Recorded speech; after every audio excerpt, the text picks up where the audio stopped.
नमस्कार दोस्तों, आप सभी का स्वागत है। तो आज हम बात करेंगे आपके बौद्ध धर्म और बौद्ध धर्म पे संबंधित जितने भी प्रश्न आपके बनते हैं उन सभी पे डिस्कस करेंगे क्योंकि जो है बौद्ध धर्म से काफ़ी ज़्यादा हमारे प्रश्न पूछे गए हैं। तो चलिए इन पे डिस्कस करते हैं। और पहला प्रश्न आपके सामने ये रहा, क्या कह रहा है कि निम्नलिखित में से किस स्थान पर गौतम बुद्ध ने आत्मज्ञान प्राप्त किया था। यानी वो कौन सा स्थान था जहाँ पे जो है बुद्ध ने अपना ज्ञान प्राप्त किया था। क्या कुशीनगर था, लुम्बिनी था या सारनाथ था। तो देखिए हमारा जो आंसर होगा वो आपका कौन सा होगा, ऑप्शन नंबर सी होगा, यानी कि बोध गया। और बात करें बोध गया, तो बोध गया आप जानते हैं कभी कभी पूछ लिया जाता है कि जहाँ पे ज्ञान की प्राप्ति हुई थी वो बोध गया कहाँ पे है आपका।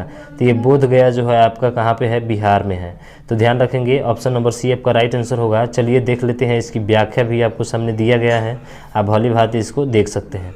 तो देखिए दिए गया व्याख्या में आपको बताया गया है कि गौतम बुद्ध ने बौद्ध धर्म की स्थापना की थी, आपको पता है। और इनका जन्म 563 में कपिल वस्तु के लुम्बिनी नामक स्थान पर हुआ था। एक महत्वपूर्ण लाइन आपकी यहाँ से आती है, आप इसको याद रखेंगे। और इन्हें 35 वर्ष की आयु में बैसाखी पूर्णिमा की रात निरंजना नदी के किनारे एक जो आता है जिसका नाम है निरंजना नदी, आप इसको भी याद रखेंगे कि 35 वर्ष की आयु में जो है निरंजना नदी के किनारे पीपल वृक्ष के नीचे, किस वृक्ष के नीचे, पीपल वृक्ष के नीचे, और बोध गया जो कि बिहार में है, ज्ञान की क्या हुई थी, प्राप्ति हुई थी। और इन्होंने अपना जो पहला उपदेश दिया था उस ऋषि पत्तनम में दिया था, जिसको हम लोग सारनाथ के नाम से जानते हैं। तो सबसे पहला उपदेश ऋषि पत्तनम में दिया था, जिसे बौद्ध धर्मों में क्या कहा जाता है, तो देखिए बौद्ध धर्मों में धर्म चक्र प्रवर्तन कहा जाता है। जहाँ पे पहला उपदेश इन्होंने दिया था उस उपदेश को हम लोग धर्म चक्र प्रवर्तन के नाम से भी जानते हैं। तो बहुत ही महत्वपूर्ण पॉइंट, पहला महत्वपूर्ण पॉइंट, इनका जन्म 563 में कपिल वस्तु में हुआ था। कौन सा स्थान, तो लुम्बिनी नामक स्थान पे हुआ था। कब ज्ञान की प्राप्ति हुई, 35 वर्ष की आयु में ज्ञान की प्राप्ति हुई। और बैसाख पूर्णिमा की रात जो कि निरंजना नदी के किनारे पर, कौन सी नदी तो पूछे तो निरंजना नदी के किनारे। कौन सा वृक्ष, तो पीपल वृक्ष, ठीक है। और किस कहाँ पे, तो बोध गया कहाँ पे है, तो बिहार में है, ठीक है ना। तो इतना जो चीज़ें हैं, और पहला उपदेश ऋषि पत्तनम जो कि सारनाथ में दिया था, तो ये चीज़ें आपको बहुत अच्छे तरीके से कंप्लीट हो गई होगी। और ये हमारे सब महत्वपूर्ण प्रश्न ही बनते हैं यहाँ से, तो ये फैक्ट भी आपको आना चाहिए। तो चलिए भाई अगला प्रश्न हम देखते हैं। और अगला प्रश्न आपके सामने ये रहा, क्या कह रहा है इस प्रश्न में, तो इस प्रश्न में ये कह रहा है कि सुत्त पिटक के संदर्भ में निम्नलिखित में से कौन सा कथन जो है आपका सही है। तो कौन सा कथन सही है, क्या सुत्त पिटक में यह बुद्ध का जीवन चरित्र है, या फिर यह मगध के शासक और बुद्ध के बीच की बातचीत से संबंधित है, या यह श्रीलंका में लिखा गया बौद्ध धर्म है, या यह उन लोगों के लिए बनाए गए नियमों और विनियमों के बारे में है जिन्होंने बौद्ध मठ व्यवस्था को अंगीकार किया था। तो देखिए इसका जो आंसर है वो ऑप्शन नंबर बी है, यानी कि यह मगध के शासक और बुद्ध के बीच की बातचीत से संबंधित है। कौन सा, सुत्त पिटक। ऐसे जानते हैं 3 पिटक होते हैं, एक सुत्त पिटक होता है, एक अभिधम्म पिटक होता है और एक विनय पिटक होता है, ठीक है। 3 पिटक है इसके, और इन तीनों की व्याख्या जो है आपका सुत्त पिटक का संबंध ऑप्शन नंबर किससे है, बी से है। अब व्याख्या देख लीजिए कि विनय पिटक क्या है। तो देखिए विनय पिटक, सुत्त पिटक और अभिधम्म पिटक, ये 3 पिटक हैं और बौद्ध धर्म के त्रिपिटक कहलाते हैं। इन 3 पिटकों की भाषा जो है पाली है। तो ध्यान रखिएगा, इनकी भाषा अगर पूछ ले बौद्ध धर्म की भाषा क्या है, तो वो आपकी पाली है। क्या है, पाली है। सुत्त पिटक में जो है बौद्ध धर्म के बुद्ध के धार्मिक सिद्धांतों को संवाद के रूप में संकलित किया गया है। और विनय पिटक में जो है संघ के भिक्षु और भिक्षुणी, तो ध्यान रखिएगा विनय पिटक में संघ के भिक्षु और भिक्षुणी के लिए बनाए गए हैं नियमों का संग्रह है। और अभिधम्म पिटक का संबंध जो है आपके बौद्ध धर्म के दर्शन से है। तो अभिधम्म पिटक का संबंध किससे है, बौद्ध धर्म के दर्शन से। विनय पिटक किससे संबंधित है, भिक्षु और भिक्षुणी से संबंधित है, ठीक है।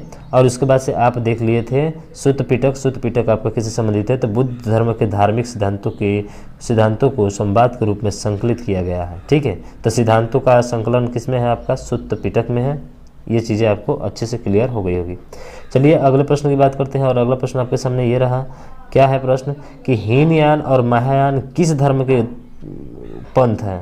आप पता है भाई, उसमें जो था श्वेतांबर और दिगंबर, हमने जैन धर्म पे बात किया था, तो उसमें 2 थे, श्वेतांबर और दिगंबर, ठीक है ना, जिसमें श्वेत वस्त्र धारण कर थे, और दिगंबर का मतलब जो नग्न अवस्था में रहते थे। इसमें 2 आता है, एक हीनयान आता है, एक महायान आता है। तो कौन सा धर्म है भाई साहब, तो बौद्ध धर्म है।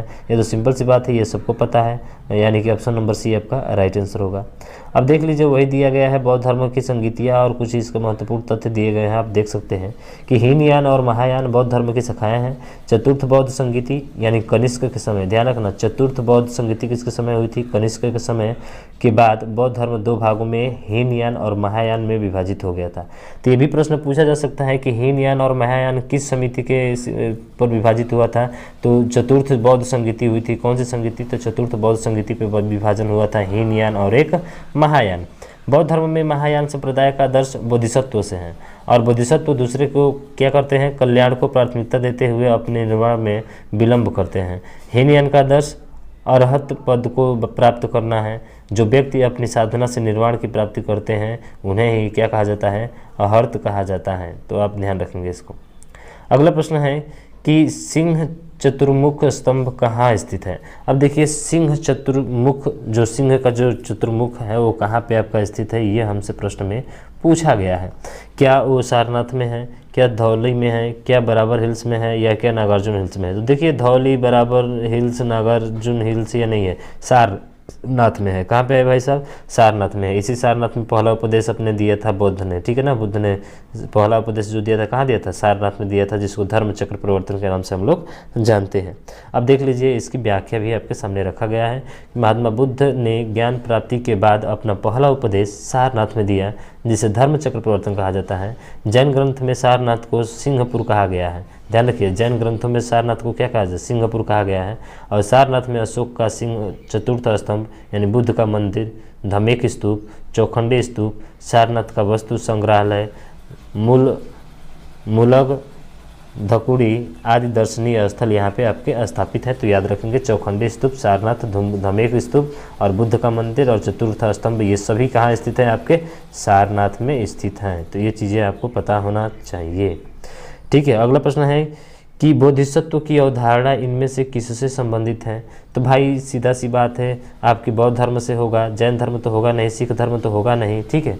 जैन धर्म तो होगा नहीं, सिख धर्म तो होगा नहीं। अब बचा 2, हीनयान और एक महायान। अब इसमें थोड़ा सा कंफ्यूज होगा कि भाई साहब हीनयान होगा कि महायान होगा। तो देखिए इसका जो बोधिसत्व की अवधारणा जो है अभी पीछे पढ़ा था आपका महायान से है, यानी कि ऑप्शन नंबर आपका डी क्या होगा? राइट आंसर होगा। चलिए इसकी व्याख्या देख लेते हैं। दिया गया है व्याख्या, क्या है व्याख्या? कि बोधिसत्व यानी बौद्ध मत के महायान संप्रदाय का दर्श एवं केंद्रीय संकल्पना है। पारंपरिक रूप से महान दया से प्रेरित बोधिसत्व जनित सभी संवेदनशील प्राणियों को लाभ के लिए सहज इच्छा से बुद्धत्व प्राप्त करने वाले को बोधिसत्व माना जाता है। तो आप ध्यान रखेंगे इसको। अगला प्रश्न है कि विनय और सुत्त पिटक इनमें से किसकी शाखाओं के संकलन हैं? तो विनय पिटक, देखिए विनय पिटक और सुत्त पिटक पूछ रहा है कि किसकी शाखाओं का संकलन है। क्या गौतम बुद्ध का है, महावीर जैन का है, ऋषभ देव का है, गुरु गोविंद सिंह का है? तो हम पढ़ रहे हैं बौद्ध धर्म, तो क्यों ये आएंगे हमारे, क्या आएंगे? गौतम बुद्ध आएंगे, यानी कि 73 का जो ऑप्शन नंबर ए होगा वो आपका राइट आंसर होगा। अब देख सकते हैं ये सभी दिया गया है, इसके बारे में पीछे बात भी कर लिया। चलिए तो अगले प्रश्न को देखते हैं। और अगला प्रश्न ये रहा कि गौतम बुद्ध के निम्नलिखित उपदेशों में से किसे अग्नि उपदेश के रूप में जाना जाता है? तो कौन से है जो जिसे अग्नि के उपदेश के रूप में आपका जाना जाता है, आपको इसे बताना है। तो ध्यान रखिएगा, क्या धम्मचक्र प्रवर्तन सूत्र पिटक है, या फिर अनाथ लखना सूत्र है, या आदित्य पर्याय है सूत्र, या ब्रह्मजाल सूत्र है? तो देखिए इसका जो आपका ऑप्शन नंबर डी जो होगा, ठीक है, आपका ऑप्शन नंबर जो डी कर रहे हैं, सॉरी, आपका ऑप्शन नंबर बी जो होगा वो आपका क्या होगा? राइट होगा, यानी कि ये जो है आदित्य पर्याय सूत्र में आपका है। वैसे भी देख लीजिए आरआरबी एनटीपीसी 2017 के एग्जाम में पूछा हुआ है। अब इसका मतलब क्या होता है देख लीजिए, इसका मतलब होता है कि आदित्य पर्याय के सूत्र को अग्नि उपदेश का मतलब आदित्य पर्याय, ऐसे भी देख लीजिए आदित्य पर्याय, अ से अग्नि, अ से आदित्य पर्याय के रूप में जाना जाता है। और इस प्रवचन में बुद्ध 5 इंद्रियों और मन के वैराग्य के माध्यम से दुख से मुक्ति प्राप्त करने का उपदेश देते हैं, ठीक है। और बात करें आपका धम्मचक्र प्रवर्तन मतलब सूत्र में, जो कि पाली में है, या धर्मचक्र प्रवर्तन सूत्र भी बोला जाता है संस्कृत में इसे, और बौद्ध ग्रंथ है जिसमें गौतम बुद्ध द्वारा ज्ञान की प्राप्ति के बाद दिया गया प्रथम उपदेश संग्रहित है। तो प्रथम उपदेश संग्रहित है तो किसमें हो जाएगा? धम्मचक्र प्रवर्तन, ठीक है, प्रवर्तन। उसके बाद से अनाथ लखना सूत्र पाली में क्या है? तो या अनाथ मलत सूत्र संस्कृत में कहते हैं इसको, को जो है पारंपरिक है, ठीक है। पारंपरिक रूप से गौतम बुद्ध द्वारा दिया गया दूसरे प्रवचन के रूप में दर्ज किया गया है, जिसे पंचवर्गीय सूत्र के रूप में जाना जाता है, जिसका अर्थ होता है 5 लोगों का समूह। ध्यान रखिएगा, पंचवर्गीय सूत्र दिया गया है, जिसे बोलते हैं हम लोग क्या, 5 लोगों का समूह। अगले प्रश्न की बात करें, 75वां प्रश्न आपके सामने यह है कि निम्नलिखित में से कौन सा प्राचीन बौद्ध ग्रंथ है? क्या विष्णु पुराण है, रघुवंश है, अभिधम्म कोश है या ऋतु संहार है? तो आप ऐसे भी देख लिए हैं कि भाई इसका जो ऑप्शन नंबर डी है वही क्या होगा, अभिधम्म कोश। अभिधर्म ऐसे भी जानते हैं, 3 पिटक में से एक पिटक का नाम आता है अभिधम्म पिटक, ठीक है ना, उसी से बना अभिधर्म कोश। अब देख लीजिए अभिधर्म कोश क्या है, आप देख सकते हैं 3 पिटक के बारे में ये चर्चा कर लिए हैं, त्रिपिटक के बारे में आपकी चर्चा कर लिए हैं, ठीक है। अभिधर्म पिटक की भी बात कर लिया था हमने।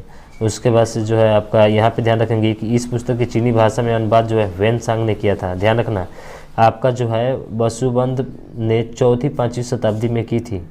इसकी रचना जो है आर्य वसुबंध ने की थी 4वीं-5वीं शताब्दी में, और इस पुस्तक का चीनी भाषा में अनुवाद किसने किया था, तो वेनसांग ने किया था। आप इसको ध्यान रखेंगे, ठीक है। बाकी सब आप जानते ही हैं। जातक कथाएं से संबंधित है, क्या सिख धर्म, नहीं जैन धर्म, हिंदू धर्म, सीधा कौन सा होगा, बौद्ध धर्म होगा। तो जातक कथाएं किससे संबंधित है, आपके बौद्ध धर्म से है।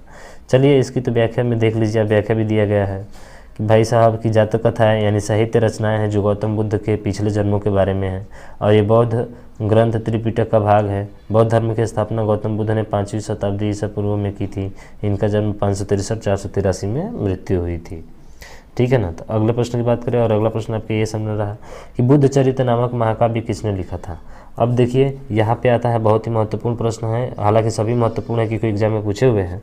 पूछ रहा है कि बुद्ध चरितम नामक महाकाव्य किसने लिखा था, ये हमसे पूछ रहा है। क्या गौतम बुद्ध ने लिखा था, क्या नागार्जुन ने लिखा था, या फिर क्या आपके हेमचंद्र ने लिखा था, क्या अशोक घोष ने लिखा था। देखिए बुद्ध चरित्र जो नामक आता है, ये जो लिखा था आपका अशोक घोष ने लिखा था, यानी कि ऑप्शन नंबर कौन सा होगा, डी होगा। यानी 77 का ऑप्शन नंबर कौन सा होगा भाई साहब, डी होगा। चलिए देख लीजिए व्याख्या इसकी। तो दिया है कि बुद्ध चरित्रम महाकाव्य के लेखक अशोक घोष हैं। बुद्ध चरित्रम संस्कृत का महाकाव्य है और इसकी रचना 2री शताब्दी में हुई, और इस महाकाव्य में गौतम बुद्ध का जीवन चरित्र वर्णित है। तो गौतम बुद्ध का जीवन चरित्र वर्णित किसमें है, तो आपका है बुद्ध चरित्रम में, ठीक है। बुद्ध चरित्र में 28 सर्ग हैं, ध्यान रखिएगा, जिसमें 14 सर्गों तक बुद्ध के जन्म से बुद्धत्व प्राप्ति का वर्णन है, और उसके बाद से अशोक घोष की अन्य रचनाएं हैं। देखिए सौंदरानंद काव्यम, गंडी स्तोत्र गाथा, सारिपुत्र प्रकरणम, ठीक है, आदि ये सब जो है इनकी है। बात करें नागार्जुन की, तो नागार्जुन को आप देख सकते हैं कि नागार्जुन शून्यवाद तथा माध्यमिक मत से प्रख्यात बौद्ध धर्माचार्य थे। नागार्जुन का जन्म 150 ईस्वी में तथा मृत्यु लगभग 250 ईस्वी में हुई थी। तो ध्यान रखेंगे नागार्जुन को। हेमचंद्र की बात करें तो हेमचंद्र स्वयंवर और परंपरा के आचार्य हेमचंद्र का जन्म गुजरात में अहमदाबाद के पास धुंधमा नगर में 1860 ईस्वी में कार्तिक पूर्णिमा को हुआ था। और हेमचंद्र राजा जो है सिद्धार्थ जयसिंह के सभा में कवि थे। तो ध्यान रखना, सिद्धार्थ जयसिंह के सभा में क्या थे, ये कवि थे हेमचंद्र। और इनके अद्वितीय ज्ञान एवं बहुमुख प्रतिज्ञा के कारण कलिकाल सर्वज्ञ की उपाधि भी दी गई थी। तो ध्यान रखना, कलिकाल सर्वज्ञ की उपाधि किन्हें दी गई है, तो हेमचंद्र को दी गई है। और इनकी मृत्यु 1172 में अनहिलवाड़ पाटन में हुई थी। और इनकी प्रमुख रचनाएं हैं सिद्धहेम, ठीक है, शब्दानुशासनम। तो ध्यान रखना, सिद्धहेम और शब्दानुशासनम इनकी प्रमुख रचनाएं हैं। चलिए बात करते हैं अगले प्रश्न की, और 78 प्रश्न आपका सामने ये रहा। कह रहा है निम्नलिखित में से कौन सा स्थल बौद्ध के तीर्थ स्थलों से नहीं है। बोध गया बिल्कुल है, सारनाथ ये भी है, ग्वालियर क्या ये है, नहीं ग्वालियर नहीं है, आपका कुशीनगर है। ये तीनों तो स्थल संबंधित है, लेकिन आपका ग्वालियर नहीं है। अब देख लीजिए ग्वालियर क्या है, तो यहाँ पे आपको व्याख्या में दिया गया है, ठीक है, आप देख सकते हैं भली बात। तो यहाँ तक तो पता है आपका कि जन्म नेपाल में हुआ था। बोध गया जो कि लुम्बिनी नेपाल नामक स्थान पर हुआ, और बोध गया बुद्धों का प्रमुख तीर्थ स्थल है, और बुद्धों की यहीं पर ज्ञान की प्राप्ति होती है। सारनाथ बनारस के पास स्थित तीर्थ स्थल है, जहाँ बुद्ध ने ज्ञान प्राप्त करने के बाद अपना प्रथम उपदेश दिया था। पता है आपको, कुशीनगर उत्तर प्रदेश राज्य में स्थित है, और कुशीनगर में ही भगवान बुद्ध को महापरिनिर्वाण मृत्यु की प्राप्त हुई थी। तो ध्यान रखना, एक प्रश्न बनता है हमारा कि भगवान महावीर की जब मृत्यु हुई थी तो उसको किस नाम से जानते हैं, तो महापरिनिर्वाण के नाम से जानते हैं। और दिए गए विकल्प में ग्वालियर का संबंध जो है बौद्ध तीर्थ स्थल से नहीं है। तो ध्यान रखना, ग्वालियर का संबंध बौद्ध के तीर्थ स्थल से नहीं है।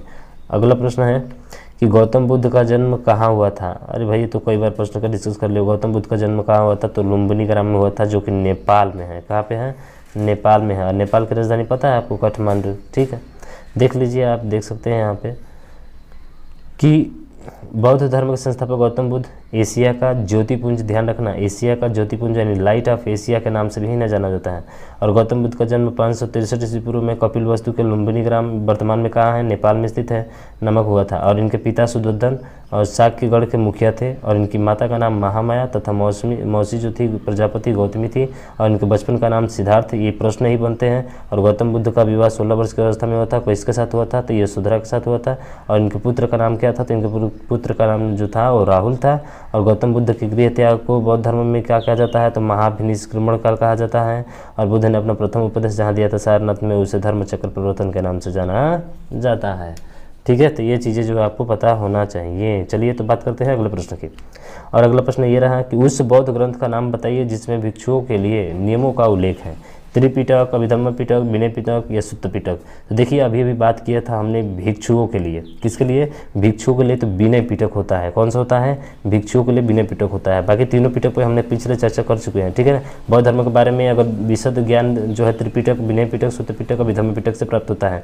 सुत्त पिटक में बुद्ध धर्म के धार्मिक विचारों और उपदेशों को संवादों के रूप में संकलित किया गया है। विनय पिटक में जो है संघ भिक्षु और भिक्षुणी के लिए बनाए गए हैं और संबंधित नियम को संग्रह किया गया है। और अभिधम्म पिटक जो है इसमें आपका किसका है, तो बौद्ध मतों की दार्शनिक व्याख्या की गई है, यानी बौद्ध परंपरा की ऐसी मान्यता है। इस पिटक का संकलन अशोक के समय संपन्न तृतीय बौद्ध संगीति में मोगलीपुत्र तीस ने किया था। किसने किया था, मोगलीपुत्र तीस ने तीसरी बौद्ध संगीति में। ध्यान रखेंगे, तीसरी बौद्ध संगीति में। ठीक है, बात करें अगले प्रश्न की, तो स्तूप क्यों बनाए गए थे। भाई साहब, स्तूप क्यों बनाए गए थे, क्या पवित्र स्मृति रखने के लिए, या धार्मिक संभाए करने के लिए, या बुद्ध की पूजा करने के लिए, या बौद्ध ग्रंथ रखने के लिए। तो देखिए, इसका जो जवाब होगा आपका वो होगा पवित्र स्मृति चिन्ह रखने के लिए। तो जो पवित्र स्मृति चिन्ह थी उनको रखने के लिए क्या बनाए गए थे, तो स्तूप बनाए गए थे। आप देख लीजिए यहाँ पे व्याख्या है इसकी। स्तूप निर्माण की परंपरा बहुत पुरानी है। वैदिक काल में 100 समाधियों को मिट्टी के थूहों या टीलों के रूप में बनाया जाता था और इन्हीं 100 समाधियों को स्तूपों का आदि प्रारूप माना जाता है। पहले इसका उद्देश्य मान अस्थि संचय था, बाद में इसका विकास पवित्र स्मृति चिन्ह के रूप में क्या हुआ, प्रसिद्ध हुआ। स्तूप निर्माण की परंपरा का वास्तविक इतिहास बौद्ध और जैन ग्रंथ के साथ क्या होता है, शुरू होता है। आप ध्यान रखेंगे इसको। उसके बाद अगला है कि का जन्म 560 ईसा पूर्व में हुआ था, 484 में। देखिए, प्रश्न आपका गलत है। ठीक है, गलत क्यों है, क्योंकि भाई साहब 560 में नहीं, 563 ईस्वी में जो है उनका जन्म हुआ था, 483 में उनका मृत्यु हुआ था। तो इसमें से आप किसी का भी आंसर आप नहीं दे सकते। क्यों नहीं दे सकते, क्योंकि ये स्टार वाले प्रश्न है। ये प्रश्न का आंसर का जवाब सभी को बराबर मिलता है। तो देख सकते हैं आप नीचे। ठीक है, चलिए आगे बढ़ते हैं, देर नहीं करते हैं। आगे प्रश्न है कि किस वृक्ष के नीचे रानी माया देवी ने गौतम बुद्ध को जन्म दिया था। अब वो वृक्ष कौन सा था जिसके नीचे जो है माया देवी ने गौतम बुद्ध को जन्म दिया था। सॉरी भाई। ठीक है, हाँ, किस वृक्ष के नीचे रानी माया देवी ने गौतम बुद्ध को जन्म दिया था। साल का वृक्ष था, पीपल का वृक्ष था, अशोक का वृक्ष था, या आम का वृक्ष था। तो ध्यान रखिएगा, इसका जो जवाब होगा आपका ऑप्शन नंबर ए, यानी साल वृक्ष का था। उसी वृक्ष के नीचे इन्होंने क्या किया था, जन्म दिया था। अब देख लीजिए, अब देख सकते हैं व्याख्या में कि गौतम बुद्ध का जन्म इतना में तो हुआ था। ठीक है, और कहाँ हुआ था, साल वृक्ष के नीचे हुआ था। और इनके पिता सुदर्शन साक्यगढ़ के मुखिया थे। गौतम बुद्ध को 6 वर्ष की कठिन तपस्या के बाद वैशिकमापुरी निरंजना नदी के किनारे जो है पीपल वृक्ष के नीचे इन्हें ज्ञान की क्या हुई थी, प्राप्ति हुई थी। तो पीपल के वृक्ष के नीचे इनको ज्ञान की प्राप्ति हुई थी और इनका जन्म साल वृक्ष के नीचे हुआ था। ध्यान रखेंगे। अगला प्रश्न है क्या कि बौद्ध धर्म की नींव महायान सच्चाइयों एवं अज्ञेय पथ पर आधारित है। तो ये किस पे आधारित है, आपको ये बताना है। ठीक है, तो देखिए, क्या 6-4 है, या 2-8 है, या 6-8-6 है, या फिर 4-8 है।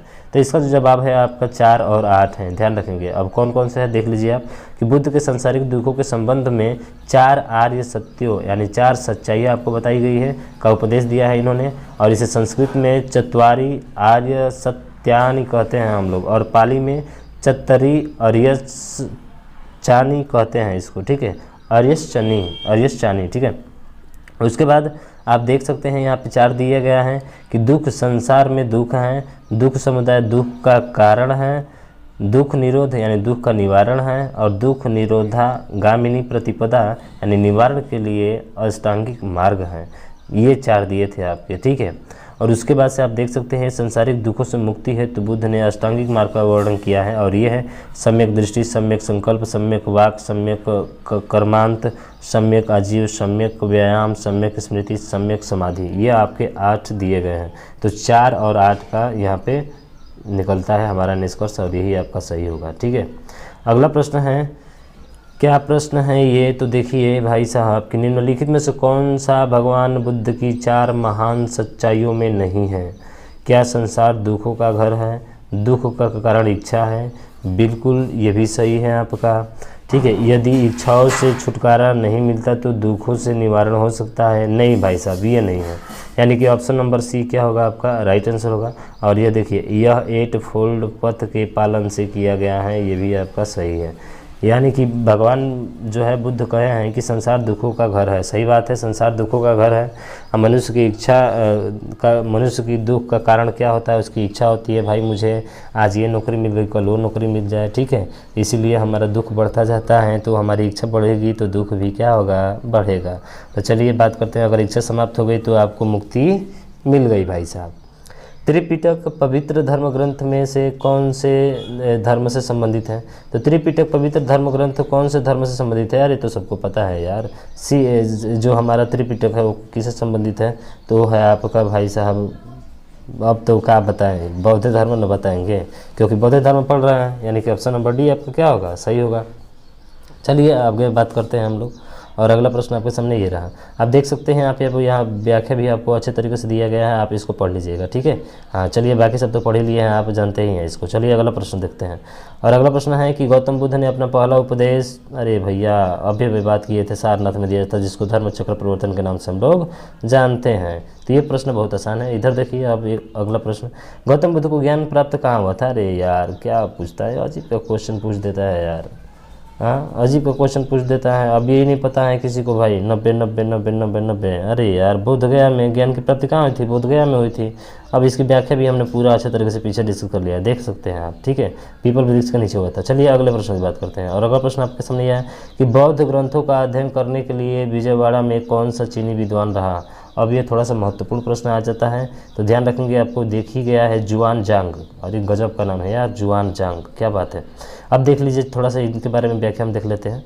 क्या है कि बौद्ध ग्रंथों का अध्ययन करने के लिए विजयवाड़ा में जुआन जांग नामक चीनी विद्वान रहता था, और चीनी बौद्ध धर्म ऐसे भी साला नाम से ही लग रहा है, ठीक है। हाँ, बौद्ध धर्म की चीनी शाखा है। बौद्ध धर्म की परंपराओं ने 2000 वर्षों तक चीनी संस्कृति सभ्यता पर गहरा प्रभाव छोड़ा, और यह बौद्ध परंपराएं चीनी कला, राजनीतिक, साहित्य, दर्शन तथा चिकित्सा में देखी जा सकती हैं, और दुनिया की 65% से अधिक बौद्ध आबादी चीन में ही रहती हैं। ये तो बात सत्य है भाई साहब कि बौद्ध धर्म के लोग, बौद्ध धर्म को मानने वाले चीन में काफ़ी ज़्यादा है। इन्हीं कारणों से चीन के विद्वान भारत में आकर यहाँ के बौद्ध धर्मों का अध्ययन करते थे, तथा यहाँ के विचारों एवं मूल्यों के चीन में बौद्ध धर्मों को लोग आत्मसात कर लेते थे, ठीक है। तो काफ़ी ज़्यादा चीनी वाले मानते थे, ठीक है ना, चीनी वाले। बोध गया किस भारतीय राज्य में स्थित है? अरे भैया अभी बात की है, बिहार में है। कहाँ पे है भाई साहब? बिहार में है, ठीक है ना। चलिए अगला प्रश्न है कि गौतम बुद्ध ने अपने उपदेशों में जनसाधारण की भाषा का प्रयोग किया। जनसाधारण भाषा का प्रयोग किया, आपको बताना है कि कौन सा होगा। तो अभी बताए थे पाली जो है, पाली भाषा में इन्होंने दिया था, ठीक है। और वो जो था पीछे वाला आपका बौद्ध धर्म, जैन धर्म जो था वो आपके प्राकृत में था, और ये आपके किस में है? पाली में है, याद रखेंगे, ठीक। अगले प्रश्न की बात करें, और अगला प्रश्न आपके सामने ये रहा 94 प्रश्नवा। क्या है कि जातक कथाओं में खले स्थान के जन्म और उनके पूर्व जीवन का वर्णन मिलता है। किसका मिलता है? तो आपको पता है भाई साहब, बुद्ध जी का मिलता है। भगवान विष्णु का, महावीर का, कि भगवान कृष्ण का, ठीक है। चलिए अगला बात करते हैं। तो जातक कथा देख लीजिए। जातक कथा है भगवान बुद्ध के पूर्व जन्मों की कहानियाँ हैं, इसमें वर्णित है, ठीक है, ध्यान रखेंगे इसमें। चलिए इसमें तो ज़्यादा व्याख्या की जरूरत नहीं है। अगला देखते हैं। जैन धर्म और बौद्ध धर्म के उदय में भारत में ईसा पूर्व शताब्दी में धार्मिक संति देखी गई थी। कब देखी गई थी? आपको बताना है कि कब देखी गई। तो ध्यान रखना, 6वीं, 5वीं में, या 4वीं में, 7वीं में, 6वीं में। तो इसका जो जवाब होगा आपका कौन सा होगा? तो आपका होगा 6वीं में। अब देख लीजिए कौन सा सी नंबर होगा। अब 6वीं में क्या था? तो 6वीं शताब्दी से पूर्व काल का कई मामले में संक्रांति का काल था, और इस काल में मगध साम्राज्य की स्थापना होती है, द्वितीय नगरीकरण घटित होता है, तथा तब वैदिक धर्म की बढ़ती रूढ़िवादिता, कट्टरता व शूद्रों में असंतोष ने कई धर्मों को जन्म दिया, जिनमें जैन व बौद्ध धर्म प्रमुख थे। ध्यान रखेंगे, ठीक है। तो 6वीं में आपका हुआ था। अगला है कि गौतम बुद्ध की माँ का नाम क्या था। अब देखिए यहाँ पे जो है गौतम बुद्ध की माँ का नाम क्या था, माया था। क्या था, माया। त्रिशला नहीं, कौशल्या नहीं, कनिका नहीं, ठीक है। हाँ, तो इसका मतलब ऑप्शन नंबर ए होगा। अब देखिए गौतम बुद्ध की माता का नाम जो था माया देवी था, जो कालीय गणराज्य की राजकुमारी थी। कहा कि कोलीय गणराज्य की राजकुमारी, ठीक है। और इनका विवाह शाक्य कुल के मुखिया सुद्धोधन के साथ हुआ था, और बुद्ध के जन्म के 7 दिन पश्चात ही इनका क्या हो गया, निधन हो गया। और इनकी मृत्यु के बाद प्रजापति गौतमी ने बुद्ध का लालन पालन पोषण किया था। ये सभी को पता है, ठीक है ना। अगला देखिए कि बौद्ध धर्म में दिए गए आचार के नियम और पंचशील सिद्धांत के नाम से जाने जाते हैं। पंचांगिक मार्ग, षष्टांगिक मार्ग, या चतुर्थ मार्ग, या अष्टांगिक मार्ग। तो देखिए अभी भी पीछे आपने पढ़ा है, क्या पढ़ा है कि इसका जो है स्टार वाला प्रश्न हो गया, देख रहे हैं ना। हाँ, बौद्ध धर्म में भगवान बुद्ध ने अष्टांगिक मार्ग का उपदेश दिया है। किसका दिया है, अष्टांगिक मार्ग का उपदेश दिया था। बौद्ध धर्म के अनुयायी इन्हीं मार्गों पर चलकर मोक्ष प्राप्त करते थे, और बुद्ध द्वारा बताए गए अष्टांगिक मार्ग इस प्रकार है। और ये है आपका कौन सा, तो ये है, आप देख सकते हैं 8वां मार्ग इसके, ठीक है। प्रामाणिकता को हिंसा से विरजित करना, आप देख सकते हैं यहाँ पे सब पढ़ सकते हैं, ठीक है ना। ध्यान रखना। तो ये क्या कर रहा है कि आरआरबी द्वारा इस प्रश्न को निरस्त कर दिया गया है। ध्यान रखेंगे, आरआरबी द्वारा इस प्रश्न को क्या कर दिया गया है मेरे भाई साहब, निरस्त कर दिया गया है। आप इसको ध्यान रखेंगे, ठीक है। चलिए बात करें अगले प्रश्न की, और अगला प्रश्न ये है कि वास्तुकला में मुख्य रूप से चैत्य विहार, स्तूप और स्तंभ होते हैं। इसमें से कौन सा आपका सही होगा, मौर्य, हिंदू, बौद्ध या मुगल। अभी पढ़ा था भाई साहब, अभी हमने पढ़ा था, क्या पढ़ा था, तो अभी हमने पढ़ा था कि आपका जो है ये बौद्ध धर्म है, तो बौद्ध धर्म से होगा, ऑप्शन नंबर बी होगा, ठीक है। चलिए देख सकते हैं आप यहाँ पे, देख लीजिए बढ़िया से अच्छे से इसकी व्याख्या। चलिए यहाँ पे बात करते हैं अगले प्रश्न की कि बुद्ध तीर्थ स्थान दांत का मंदिर कहाँ स्थित है। दांत का मंदिर यहाँ स्थित है, मलेशिया, श्रीलंका, चीन, नेपाल। तो आप जानते हैं कि जो हमारा होगा वो आपका कौन सा है, श्रीलंका है। ध्यान रखेंगे, क्या है, श्रीलंका। नेपाल मत लगा दीजिएगा, नहीं तो गलत हो जाएगा, श्रीलंका है। तो आप देख सकते हैं यहाँ पे कि बौद्ध तीर्थ स्थान दांत का मंदिर श्रीलंका के काडी शहर में स्थित है, और काडी के पूर्व राजशाही के शाही महल परिसर में स्थित इस मंदिर महात्मा बुद्ध के दांत रखे गए हैं, जो कैंडी श्रीलंका के राजाओं की शांति राजधानी है। वर्तमान में यूनेस्को के विरासत स्थलों में शामिल है। तो ध्यान रखना, विश्व के विरासत स्थलों में भी शामिल है, किसके, यूनेस्को के। ये आपका ध्यान रखेंगे दांत, ठीक है ना। अगला है कि बोरोबुडूर बौद्ध मंदिर कहाँ स्थित है। तो देखिए ये जो मंदिर है आपका, सीधा सीधा बताते हैं आपका इंडोनेशिया में है। कहाँ पे है, इंडोनेशिया में। अब देखिए तो यहाँ पे जो बात करें कि मंदिर जो है बोरोबुदूर इंडोनेशिया के मध्य जावा प्रांत के मंगेलांग, ठीक है, मगेलांग नगर में स्थित 750 से 850 ईस्वी पूर्व के मध्य जो है महायान बौद्ध विहार है। यह आज भी संसार में सबसे बड़ा बौद्ध विहार है, और इसका निर्माण 9वीं शताब्दी के शैलेंद्र राजवंश के दौरान हुआ था।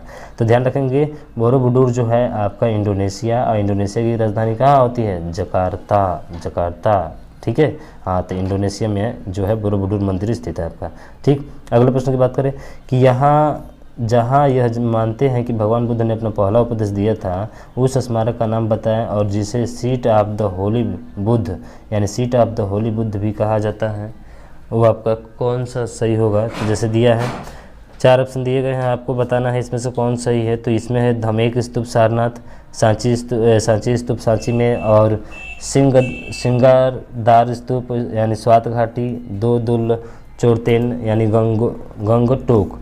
तो आपको बताना है इनमें से जो है कौन सा आपका सटीक आंसर होगा। तो देखिए इसमें से धमेक स्तूप जो है वो आपका कहाँ पे है, सारनाथ में है, और यहीं पे जो है उनका स्मारक का नाम बताए गए हैं, जिसे seat of the holy Buddha के नाम से जाना जाता है, जिसका नाम है ऑप्शन नंबर ए, यानी कि ऑप्शन ए आपका सही होगा। फिर अगला बात करें तो आप देख सकते हैं यहाँ पे व्याख्या आपको दिया गया है, आप व्याख्या पढ़ सकते हैं यहाँ पे। और आज का अंतिम प्रश्न है कि निम्नलिखित में से कौन सा एक बुद्ध की शिक्षाओं का संग्रह है, आगम, पुराण, ब्रह्मा या फिर त्रिपिटक। तो आप पीछे पढ़े हैं कि जो बुद्ध के शिक्षाओं का संग्रह है वो कौन सा है आपका, तो वो है आपका त्रिपिटक, जिसमें 3 पिटक आते हैं। त्रिपिटक है आपका, उसके बाद से अभिधम्म पिटक है, ठीक है ना। तो ये पिटक जो है इनमें जो है इनके शिक्षाओं का क्या किया गया है, संग्रह है। तो ऑप्शन नंबर डी आपका होगा। मुझे आशा है कि चीज़ें आपको समझ में आई होगी। तो समझ में आई होगी तो इस वीडियो को ज़्यादा से ज़्यादा शेयर कीजिएगा और सब्सक्राइब कीजिएगा, बेल आइकन को प्रेस कर दीजिएगा।